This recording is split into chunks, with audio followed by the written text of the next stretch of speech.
السلام عليكم ورحمة الله وبركاته، اخواتي شباب وبنات، في حلقة جديدة.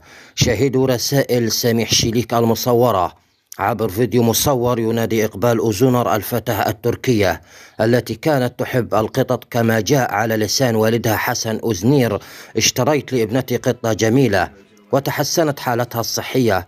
وفي السياق ذاته أعقاب الجريمة الوحشية التي وصفتها الصحف التركية، تم رصد فيديو سميح شيليك على أحد المواقع التركية الإعلامية وهو ينادي إقبال: تعالي يا إقبال إلى مكانك المعتاد وإلا سأقطعك مثل القطط. سميح شيليك الذي كان مصمم على تلقي تدريب الجزار مهنة القصاب، وأيضا كان يصر على السكن في أيوب سلطان. وفي يوم الجمعة 4 من أكتوبر تشرين الأول من عام 2024 قام سميح بقتل الفتاة عائشة نور خليل في منطقة أيوب السلطان بواسطة قطع اللسان والذبح من الرقبة، وأسرع أيضا إلى الموعد المرتقب حيث قلعة أدرينكابي، حيث كان اللقاء بين سميح شيليك وإقبال أوزونر، حيث قام أيضا بقتلها بواسطة قطع الرأس والأذرع وقطع الجسم من الوسط